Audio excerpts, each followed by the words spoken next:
Hello friends, welcome back to our channel UPSC decode. आपने सुना होगा कि इंडियन कॉन्स्टिट्यूशन के 25 पार्ट्स होते हैं, जिस पे हमने लास्ट वीडियो में काफ़ी डिटेल में डिस्कशन किया है। लेकिन एक और चीज़ होती है जिसको लोग ऑफन इग्नोर कर देते हैं, और वह है शेड्यूल्स, यानी कि शेड्यूल्स ऑफ इंडियन कॉन्स्टिट्यूशन, भारतीय संविधान की अनुसूचियाँ। आज हम बात करेंगे शेड्यूल्स ऑफ इंडियन कॉन्स्टिट्यूशन, जो कि 1 से लेकर 12 तक, उनके कंटेंट, इम्पॉर्टेंट अमेंडमेंट्स और एग्ज़ाम के लिए क्या याद रखना चाहिए। ये वीडियो जो है ये यूपीएससी, स्टेट पीसीएस, एसएससी, इसके लिए इम्पॉर्टेंट है, तो एंड तक आप ज़रूर बने रहिए। तो सबसे पहले ये समझते हैं कि आखिरकार शेड्यूल का मतलब क्या होता है। तो शेड्यूल एक ऐसा एनेक्चर, अपेंडिक्स होता है कॉन्स्टिट्यूशन के एंड में, जिसमें डिटेल्स में लिखा होता है कि जो आर्टिकल के अंदर डायरेक्टली चीज़ें मेंशन नहीं की गई हैं उनको डिटेल में शेड्यूल में लिखा गया रहता है।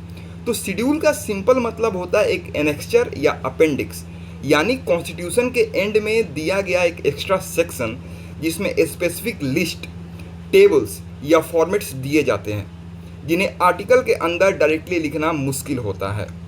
जैसे आप किसी टेक्स्ट बुक के चैप्टर में पढ़ते हैं, यानी कोई टेक्स्ट बुक होता है उसमें चैप्टर होता है, तो और उसके एंड में ग्लॉसरी, टेबल्स या अपेंडिक्स होता है जहाँ चीज़ें सिस्टमेटिकली लिस्ट होती हैं। वैसे ही कॉन्स्टिट्यूशन के एंड में शेड्यूल्स होते हैं जो कॉम्प्लिकेटेड या लॉन्ग लिस्ट को सिंप्लीफाई करते हैं। तो कॉन्स्टिट्यूशन के अंदर कई ऐसे प्रोविजंस होते हैं जहाँ डिटेल्स बहुत ज़्यादा होती है, जैसे कि स्टेट्स के नाम क्या हैं, गवर्नर की सैलरी क्या होगी, किस अथॉरिटी को कौन सी ओथ लेनी है, कौन से सब्जेक्ट पर स्टेट या सेंट्रल लॉ या जो सेंटर है वो लॉ बना सकते हैं। अगर ये सारी डिटेल्स डायरेक्टली आर्टिकल्स में डाल देते हैं तो कॉन्स्टिट्यूशन बहुत लेंदी और क्लटर्ड हो जाता है। इसलिए एक प्रैक्टिकल सॉल्यूशन निकाला गया और वो है शेड्यूल्स का। तो how many schedules and how did they start. तो जब कॉन्स्टिट्यूशन बना उस समय सिर्फ 8 शेड्यूल थे। कितने शेड्यूल थे? तो 8। लेकिन प्रेजेंट डे में कितने शेड्यूल्स हैं? तो प्रेजेंट डे में ये अमेंडमेंट्स के थ्रू 12 हो गए। यानी कि जब कॉन्स्टिट्यूशन स्टार्ट हुआ तब कितने शेड्यूल थे? 8। अभी वर्तमान में कितने हैं? तो 12। वैसे ही जब कॉन्स्टिट्यूशन स्टार्ट हुआ तो पार्ट्स कितने थे? तो 22। वर्तमान में कितने पार्ट्स हैं? तो 25। तो इस पे तो हमने डिस्कशन कर लिया है। अब हम लोग डिस्कशन करने वाले हैं शेड्यूल्स पे। क्लियर? तो आर्टिकल्स जो है, एक और चीज़ मैं बता देता हूँ कि articles give the broad principle and schedules give the detailed implementation. जैसे आर्टिकल 343 बोलता है हिंदी ऑफिशियल लैंग्वेज होगी, लेकिन कौन कौन सी और लैंग्वेजेस रिकॉग्नाइज होंगी ये दिया गया है 8 शेड्यूल में। क्लियर? तो अब हम बात करेंगे पहले शेड्यूल के बारे में। Schedule number 1, states and union territories. Clear? तो इस पार्ट में बताया गया है कि भारत में कौन कौन से स्टेट्स और यूनियन टेरिटोरीज हैं, यानी ऑफिशियली भारत के 28 स्टेट जो हैं उनकी बाउंड्रीज, जो यूनियन टेरिटोरीज हैं उनके टेरिटोरियल एक्सटेंट जो हैं वो इस शेड्यूल में लिखे गए हैं। एग्जाम्पल के तौर पे उत्तर प्रदेश, तमिलनाडु, महाराष्ट्र, अंडमान और निकोबार आइलैंड और लद्दाख। फिर इसमें देखो, इसमें जो है इसमें 2 पार्ट है। पहला पार्ट है कि names of state and union territories, और दूसरा है टेरिटोरियल ज्यूरिस्डिक्शन। क्लियर? तो पहले पार्ट को तो हमने डिस्कस कर लिया कि names of state and union territories. इसमें दूसरा पार्ट है टेरिटोरियल ज्यूरिस्डिक्शन। कंफ्यूज नहीं होना है। शेड्यूल नंबर जो फर्स्ट है उसके 2 पार्ट हैं। पहला पार्ट क्या है? तो names of state and union territories. इसका जो दूसरा पार्ट है ना, उसमें टेरिटोरियल ज्यूरिस्डिक्शन के बारे में बताया गया है। तो टेरिटोरियल ज्यूरिस्डिक्शन में ये भी बताया गया है कि हर स्टेट या यूनियन टेरिटोरी की ज्योग्राफिकल बाउंड्री क्या है, किस एरिया को वो कवर करता है। ये जरूरी है ताकि किसी भी राज्य के बाउंड्री डिस्प्यूट या कन्फ्यूज़न को अवॉइड किया जा सके। स्टेट्स और यूनियन टेरिटोरी का ऑफिशियल रिकॉग्निशन इसी शेड्यूल से होता है। जब भी नए राज्य बनाए जाते हैं, जैसे तेलंगाना 2014 में बनाया गया, तो फर्स्ट शेड्यूल को अमेंड करना पड़ता है। कॉन्स्टिट्यूशन का आर्टिकल 1 भी इसी शेड्यूल का रेफरेंस देता है। आर्टिकल 1 बोलता है India that is Bharat shall be a union of states, और इन्हीं स्टेट के का जो लिस्ट दिया गया है वो फर्स्ट शेड्यूल में है। तो फर्स्ट शेड्यूल एक बेसिक लेकिन पावरफुल शेड्यूल है। ये बताता है कि भारत एक यूनियन ऑफ स्टेट्स है और हर एक स्टेट का अपना आइडेंटिटी, बाउंड्री और प्लेस है। अब हम लोग बात करते हैं सेकेंड शेड्यूल के बारे में। तो फर्स्ट शेड्यूल आपको क्लियर हो गया होगा।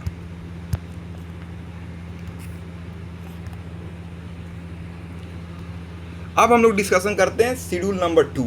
पहला क्या है, तो स्टेट्स एंड यूनियन टेरिटोरीज, जिसमें 2 पार्ट हैं। पहला हमें बताया गया है कि names of the state and union territories, और जो दूसरा पार्ट है उसमें उसके टेरिटोरियल ज्यूरिसडिक्शन के बारे में बताया गया। अब दूसरा आता है salaries and allowances.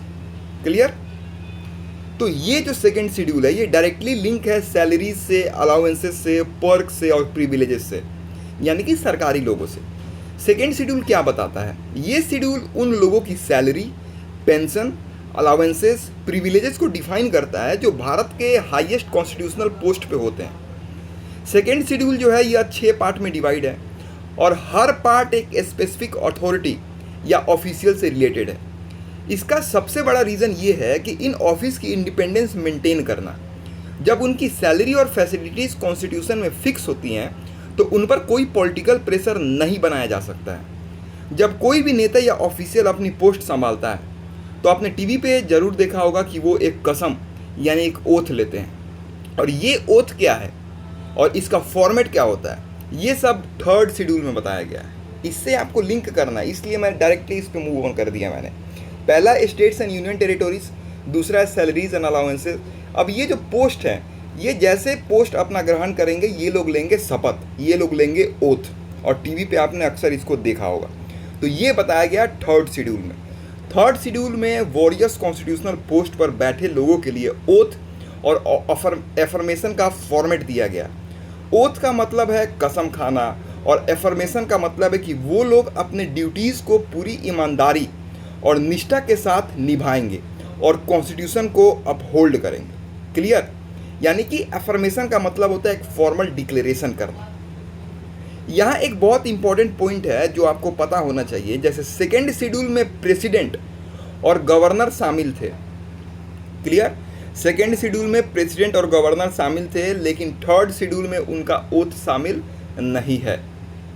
President of India का जो ओथ है वो आर्टिकल 60 में दिया गया है और जो गवर्नर होंगे उनका जो ओथ है वो आर्टिकल 159 में दिया हुआ है। तो ये अलग से दिया गया है ताकि उनकी कॉन्स्टिट्यूशनल पोजीशन और सिग्निफिकेंस को हाईलाइट किया जा सके। क्लियर? तो 3 शेड्यूल क्लियर हो गए होंगे। पहला स्टेट्स एंड यूनियन टेरिटोरीज, दूसरा सैलरीज एंड अलाउंसेस, तीसरा शपथ के बारे में। अब देखो, अब आगे हम लोग बढ़ते हैं। आपने सुना होगा कि हमारे पार्लियामेंट के 2 हाउसेस होते हैं, लोकसभा और राज्यसभा। लोकसभा में जो मेंबर्स होते हैं वो डायरेक्ट इलेक्शन से आते हैं, पर क्या आपको पता है कि राज्यसभा में मेंबर्स कैसे सेलेक्ट होते हैं और किस स्टेट से कितने मेंबर जाते हैं? तो इसका जवाब है 4th schedule of Indian constitution, that is Rajya Sabha seat. तो 4th शेड्यूल बेसिकली एक टेबल है जो बताती है कि राज्यसभा में किस स्टेट और यूनियन टेरिटोरी को कितनी सीट्स अलॉट की गई हैं। इसका मेन एम है स्टेट्स को सेंट्रल गवर्नमेंट में रिप्रेजेंटेशन देना ताकि उनकी आवाज़ नेशनल लेवल पर सुनी जा सके। राज्यसभा सीट्स का एलोकेशन हर स्टेट की पॉपुलेशन पर डिपेंड होता है, यानी जिस स्टेट की पॉपुलेशन ज़्यादा है उसके पास सीट्स भी उतना ही ज़्यादा होंगी। 4th शेड्यूल हमारे फेडरल सिस्टम का एक बहुत ही इंपॉर्टेंट पार्ट है। ये इंश्योर करता है कि सभी स्टेट्स उनके साइज के हिसाब से सेंट्रल गवर्नमेंट में रिप्रेजेंट हो। इससे हर स्टेट की कंसर्न और नीड को पार्लियामेंट तक पहुंचाना आसान हो जाता है। आपने सुना होगा कि हमारे देश में कुछ एरियाज़ ऐसे हैं जहाँ पे ट्राइबल कम्युनिटीज़ के लिए 4th शेड्यूल क्लियर हो गया। अब हम लोग मूव कर रहे हैं 5th शेड्यूल पे। अब इसका मैं आपको बेस दे रहा हूँ। तो ट्राइबल कम्युनिटीज़ के लिए स्पेशल रूल्स और लॉज हैं। ये सब उनकी कल्चर, ट्रेडिशन और आइडेंटिटी को प्रोटेक्ट करने के लिए किया जाता है। इन्हीं स्पेशल प्रोविज़न के बारे में बात करता है 5th schedule of Indian constitution. 5th schedule में उन स्टेट्स के शेड्यूल्ड एरियाज़ और शेड्यूल्ड ट्राइब्स के एडमिनिस्ट्रेशन और कंट्रोल के बारे में प्रोविजंस हैं जो आसाम, मेघालय, त्रिपुरा और मिज़ोरम में नहीं है। अब ये जो स्टेट है ना, असम, मेघालय, त्रिपुरा और मिज़ोरम, इनके लिए 6th शेड्यूल बनाया गया है। तो 5th शेड्यूल का मेन मकसद है ट्राइबल कम्युनिटीज़ को उनकी ज़मीन, रिसोर्सेज और कल्चर को प्रोटेक्ट करने की स्पेशल पावर्स देना। इसमें क्या क्या है? तो फिफ्थ शेड्यूल कुछ बहुत ही इंपॉर्टेंट मैकेनिज्म प्रोवाइड करता है। जैसे पहला आ जाएगा आपको शेड्यूल्ड एरियाज़ की पहचान, दूसरा आ जाएगा गवर्नर का रोल, फिर तीसरा आ जाएगा टीएसी। टीएसी का मतलब होता है ट्राइबल एडवाइजरी काउंसिल। तो शेड्यूल्स एरिया की पहचान का क्या मतलब हो जाएगा, तो प्रेसिडेंट के पास पावर है कि वो किसी भी एरिया को शेड्यूल्ड एरिया डिक्लेयर कर सकता है जहाँ पर ट्राइबल पॉपुलेशन का कॉन्सेंट्रेशन ज़्यादा होता है। ये एरियाज अलग अलग स्टेट्स में, जैसे राजस्थान, झारखंड, मध्य प्रदेश एक्सेट्रा।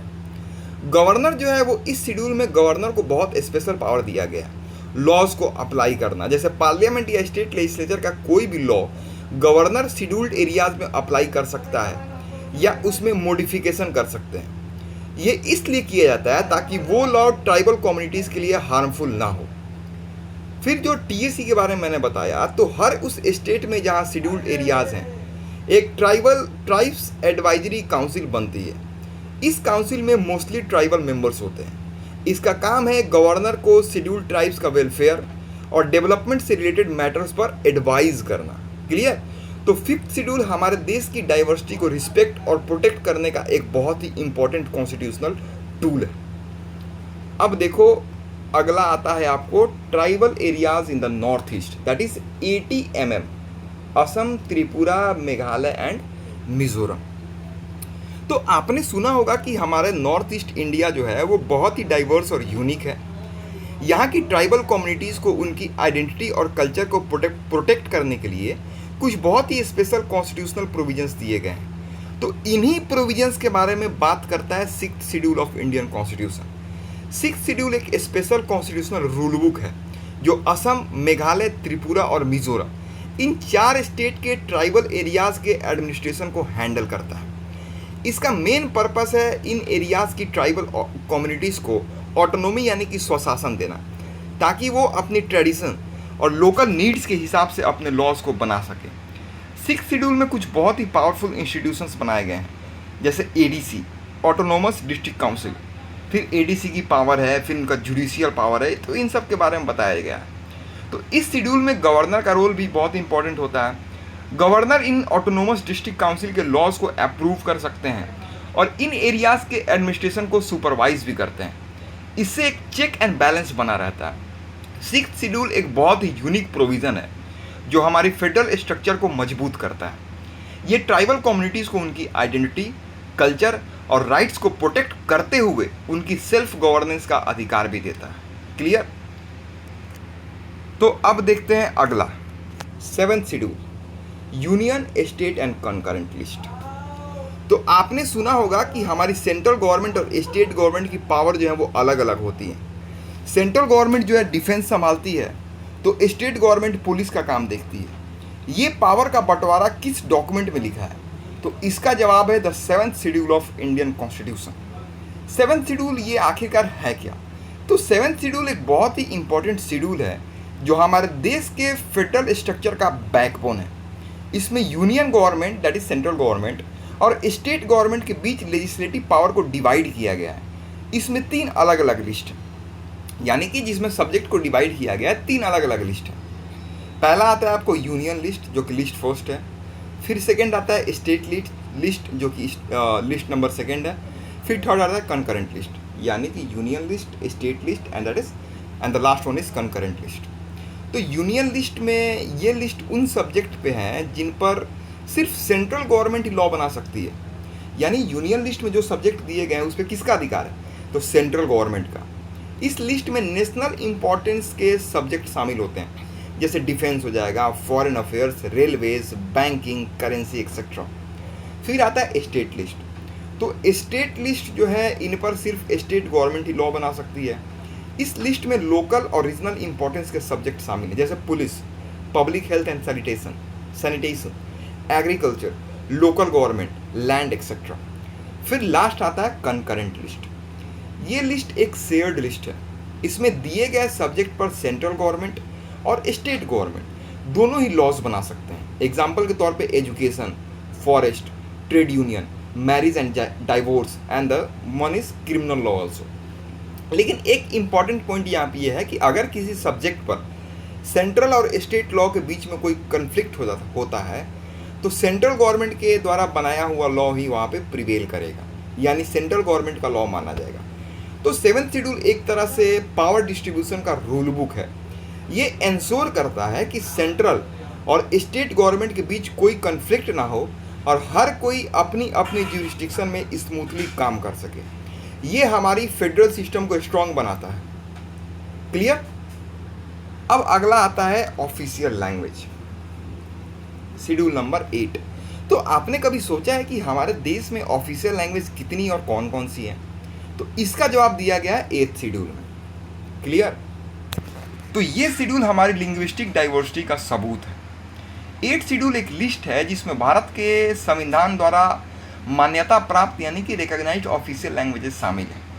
इस शेड्यूल में लैंग्वेज को शामिल करने का मेन मकसद उनकी इम्पोर्टेंस को एक्नॉलेज करना और उनके डेवलपमेंट को प्रमोट करना है। जब कॉन्स्टिट्यूशन बना था तब इस लिस्ट में 14 लैंग्वेजेस थी। क्लियर? इस बात को दिमाग में रखना है। जब कॉन्स्टिट्यूशन बना तब कितनी लैंग्वेजेस थे इस लिस्ट में? तो 14 लेकिन समय के साथ अलग अलग अमेंडमेंट्स के थ्रू और भी लैंग्वेज ऐड की गई। फिलहाल इस 8th शेड्यूल में कितनी लैंग्वेजेस हैं? तो 22 ऑफिशियल लैंग्वेजेस हैं इसमें।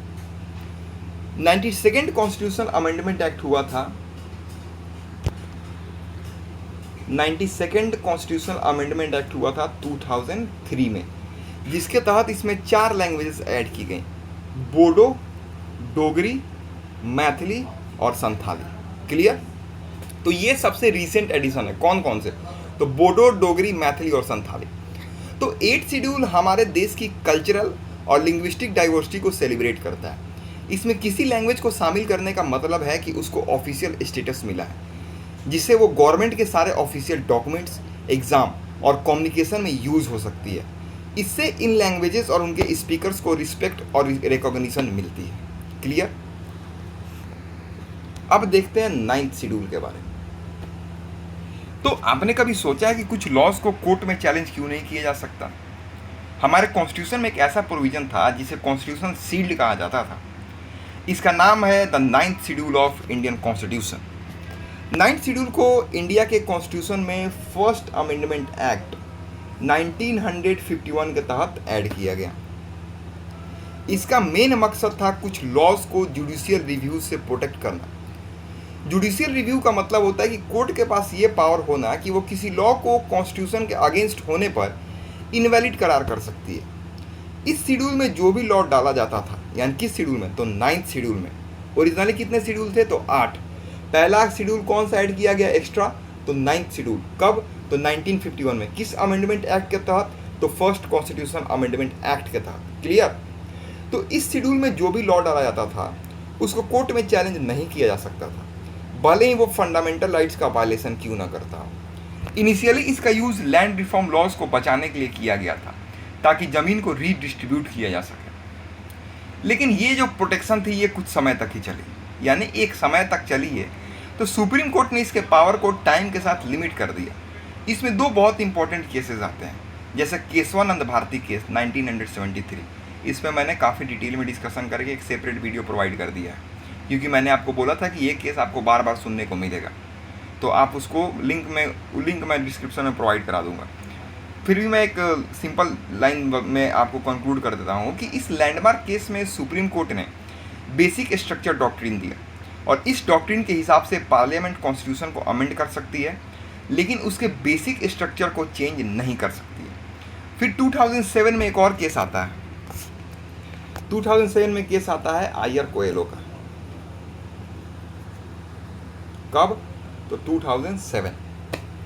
ये वो केस था जिसने 9th शेड्यूल की पावर को ऑफिशियली लिमिट किया।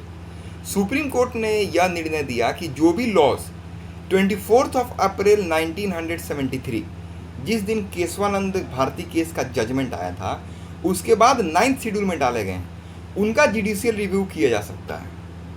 कोर्ट ने कहा कि अगर ये लॉज कॉन्स्टिट्यूशन के बेसिक स्ट्रक्चर को वायलेट करते हैं तो उन्हें चैलेंज किया जा सकता है। तो 9th शेड्यूल एक ऐसा शेड्यूल है जिसने शुरुआत में लॉज को कोर्ट से बचाने का काम किया, लेकिन अब उसकी पावर लिमिटेड हो चुकी है। तो सुप्रीम कोर्ट ने ये इंश्योर किया कि कोई भी लॉ, चाहे वो 9th शेड्यूल में हो, कॉन्स्टिट्यूशन के बेसिक प्रिंसिपल को डिस्ट्रॉय नहीं कर सकता है। क्लियर? अब अगला आता है एंटी डिफेक्शन लॉ। 9th के बाद आता है 10th शेड्यूल। इसको भी ऐड किया गया। क्यों? क्योंकि ओरिजिनली कितने थे 8, बाद में कितने बन गए तो 12। तो 10th शेड्यूल है तो ऑब्वियस सी बात है इसको भी अमेंडमेंट के तहत लाया जाएगा।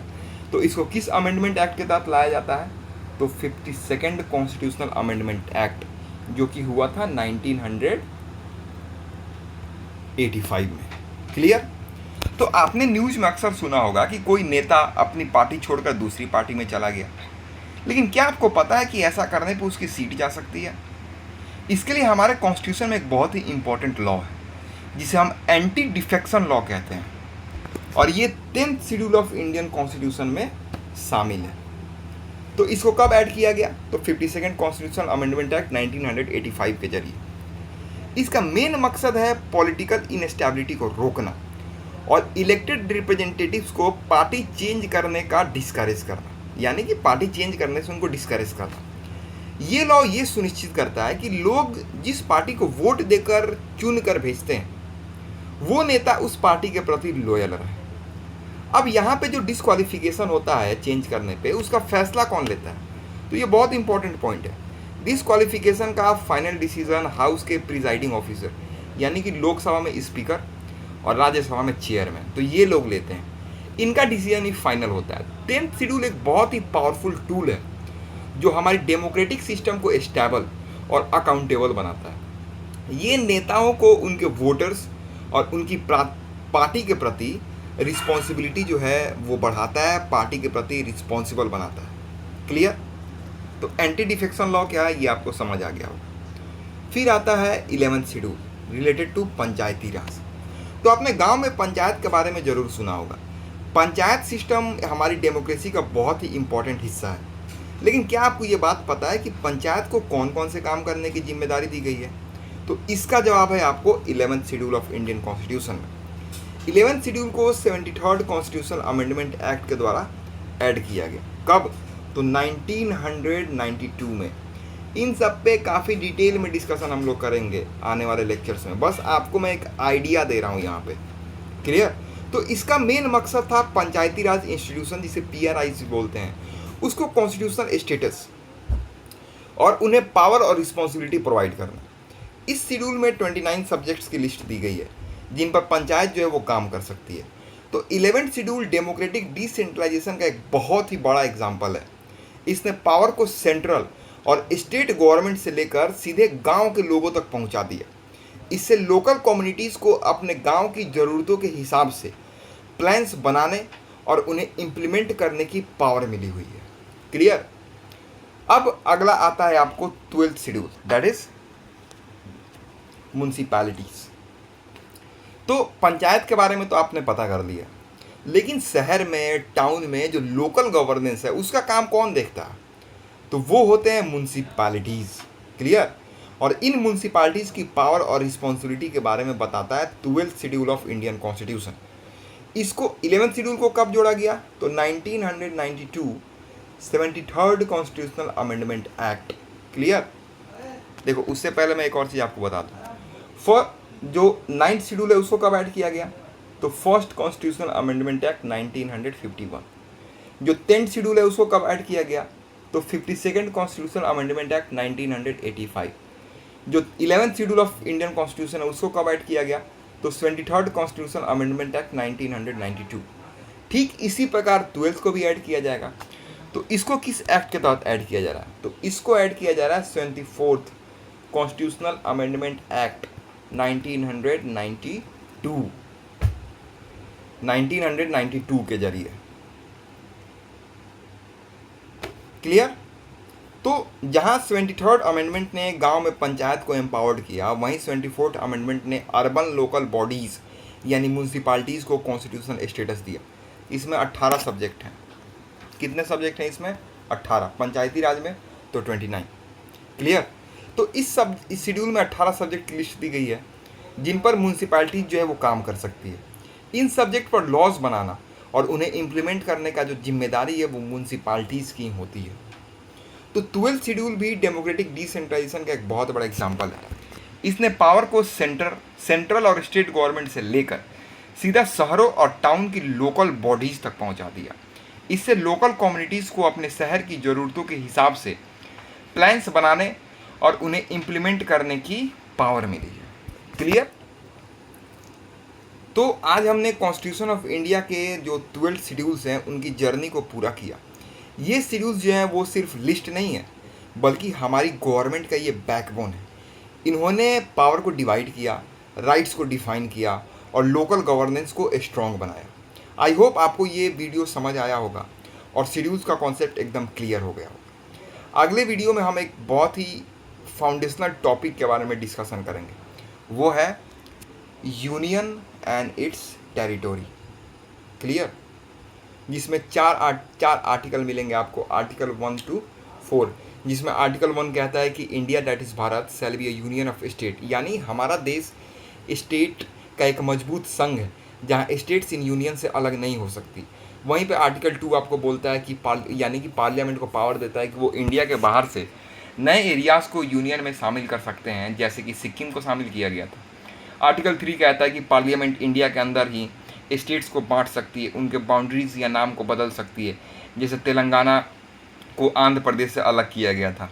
फिर आर्टिकल 4 भी है, वो बस इतना बताता है कि आर्टिकल 2 और 3 के अंदर जो भी चेंजेस होते हैं उन्हें कॉन्स्टिट्यूशन अमेंडमेंट नहीं माना जाता, इसलिए उन्हें सिंपल मेजोरिटी से पास किया जा सकता है। तो अगले वीडियो में हम लोग इस पर काफ़ी डिटेल में डिस्कशन करने वाले हैं। तो मिलते हैं हम लोग अगले वीडियो में, तब तक के लिए धन्यवाद।